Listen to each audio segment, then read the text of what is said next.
Hello everyone. I welcome you all in this session. So in the previous video we have discussed about the exact differential equation. Exact differential equations.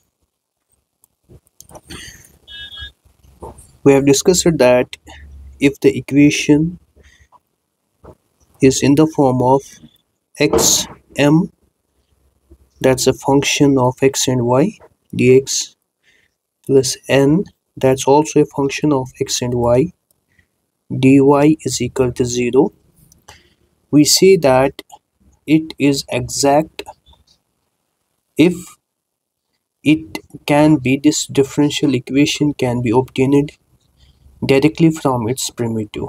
Okay, directly by differentiating its primitive. That means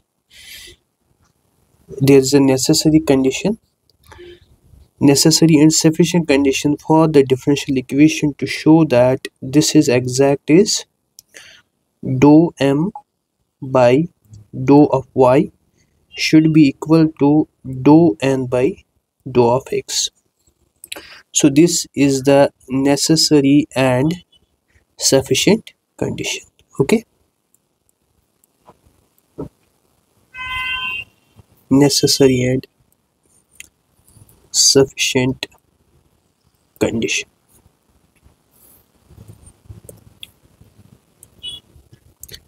Then we have seen that if a differential equation is exact, then its solution is integral of m dx. Here we are considering y is constant plus integral of those terms of n that is free from x, so that does not contain x, and means y will be there, so we are integrating it with respect to the dy is equal to c. So this is the exact differential equation, and we have already solved many examples in the last video. You can go through it. So now in your syllabus there are some methods or some different every differential equation that's in the form of mdx plus ndy is not equal to is not always exact. Okay, that's not always exact. So what we are doing, we are reducing it to the exact and finding the solution. So for that, you in your syllabus you have some methods. For example, when the equation is homogeneous. Okay, so for example, the first method that's in your syllabus is when your equation is homogeneous differential equation, you have to reduce this homogeneous differential equation into the exact, then you have to find its solution. So what we are doing when it's not exact, so first, if you have the equation mdx plus ndy is equal to 0 and it's not exact, means dou m by dou of y is not equal to dou n by dou of x. It means that here you are partially differentiating, आप m को partially differentiate करते हो with respect to y, और यहाँ पे n को आप differentiate करते हो with respect to x. पहले में यहाँ पे आप x को कांस्टेंट रखते हो, इसमें आपको y को कांस्टेंट रखना है. ठीक है, अगर ये बराबर नहीं आएंगे तो हम कहते हैं ये एग्जैक्ट नहीं है. अगर ये एग्जैक्ट नहीं है तो हम क्या देखते हैं, अगर m और n दोनों होमोजीनियस है. ठीक है, अगर m और n होमोजीनियस है इन x एंड y, तब हम कहते हैं कि ये डिफरेंशियल इक्वेशन क्या है, homogeneous differential equation. What is homogeneous? So अगर आपके पास फंक्शन है कोई x और y में, तो अगर आप उसमें क्या करोगे, ये x और y रिप्लेस करोगे विद t टाइम्स x और y को रिप्लेस करोगे t टाइम्स y, तो आपका जो tx ty आना चाहिए, that should be equal to t raised power n f of x comma y। तो ये जो n है that's the degree of homogeneous equation. ठीक है, फॉर एग्जांपल अगर मैं आपके पास देता हूँ, let's say f of x comma y is equal to 2x² plus 3xy, तो आप x के बदले डाल दो tx और y के बदले डालो ty, तो it will be 2 of t² x² plus 3 tx ty, so that is t² x and y। t² common ले लो तो आपको आएगा 2x² 3xy, तो वो किसके बराबर है, that is your f of x comma y। So इसको हम कहते हैं इट इज होमोजीनियस। ठीक है, ओके। तो अगर मेरी ये जो डिफरेंशियल इक्वेशन है m dx n dy अगर ये एग्जैक्ट नहीं हुई और m और n ये दोनों होमोजीनियस हैं, तब मैं एक फंक्शन ढूंढता हूं यहाँ पे, एक्स्ट्रा फंक्शन। उस एक्स्ट्रा फंक्शन को मैं कहता हूं integrating factor. Integrating factor integrating factor क्या काम करता है कि मैं इंटीग्रेटिंग फैक्टर जो फंक्शन होती है, मैं इस पूरे फंक्शन से उसको मल्टीप्लाई करता हूं, तो ये जो डिफरेंशियल इक्वेशन बन जाती है वो क्या बन जाती है, एग्जैक्ट।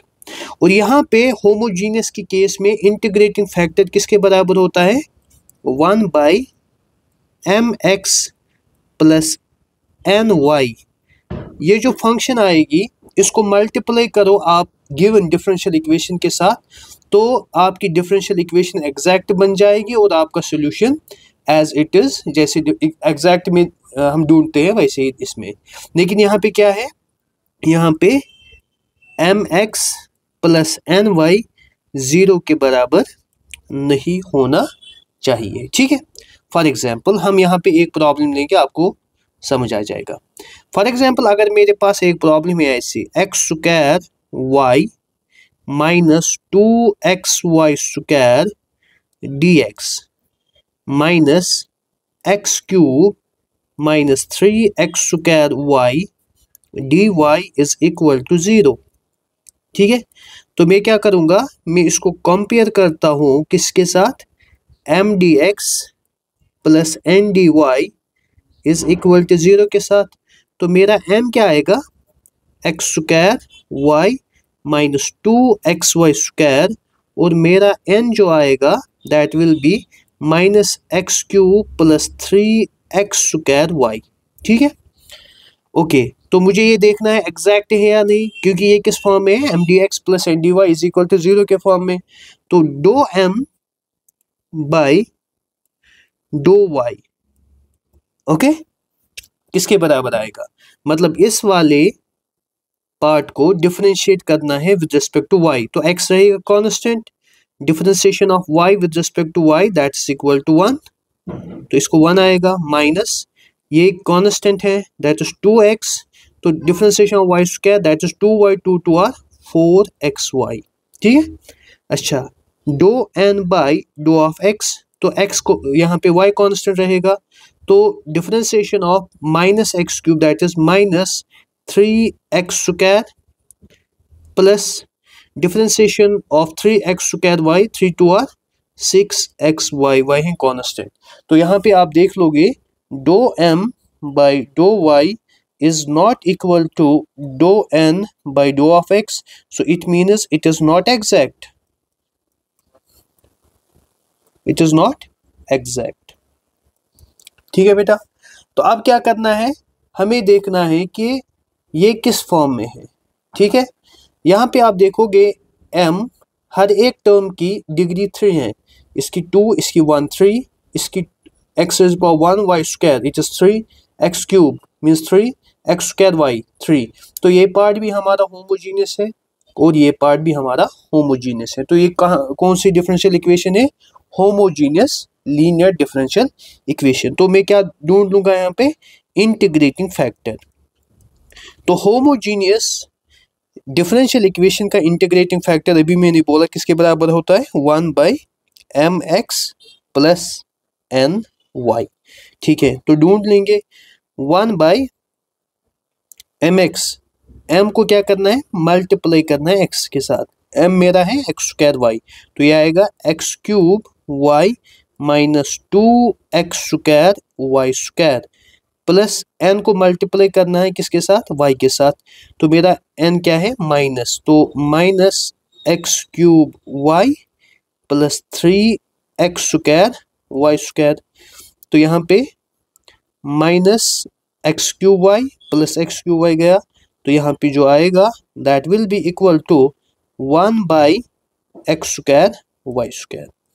ठीक है बेटा, तो अब ये सॉल्व करने के लिए मैंने क्या बोला, इस इंटीग्रेटिंग फैक्टर के से आप डिफरेंशियल इक्वेशन को मल्टीप्लाई करो। आपकी डिफरेंशियल इक्वेशन क्या है, x² y, तो यहाँ पे आप 1 implies 1/x² y² multiplying by x² y minus 2xy² dx minus x³ minus 3x² y dy is equal to 0। Okay, तो ये जो डिफरेंशियल इक्वेशन बन जाएगी ये आपकी एग्जैक्ट बन जाएगी, तो यहाँ पे क्या होगा, x² y minus 2xy² divide by x² y² dx minus x³ minus 3x² y divide by x² y² dy is equal to 0। जब आप इसको सॉल्व करोगे x² cancel, y cancel, so you will get 1/y minus 2/x dx minus यहाँ पे x³ तो यहाँ पे क्या आएगा x/y² minus 3/y dy is equal to 0। तो यहाँ पे जो आपका अब ये बन गया आपका m, I will denote it m prime, और ये जो बन गया that is your n prime. तो इसका सोल्यूशन जो होगा इस डिफरेंशियल इक्वेशन का, अब ये जो है it is exact, it is exact। okay, so when it is exact it means that its solution will be, so the solution will be integral of m dash dx plus integral of n dash dy is equal to 0, but here y is constant and here we have the terms free from x। ठीक है, so that means here you have the integral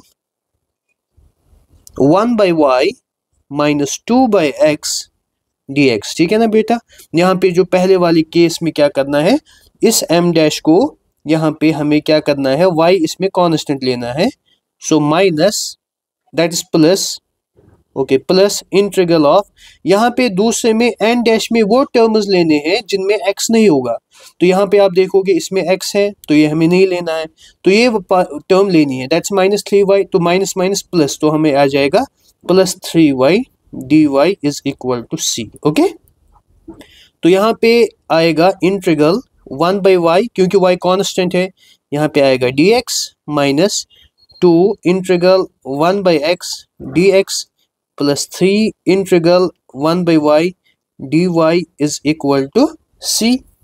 yes और no, so ये किसके बराबर आएगा, x/y minus 2 log of x, because integral of 1/x is log of x plus 3 log of y is equal to c। तो ये आपका बन गया सोल्यूशन।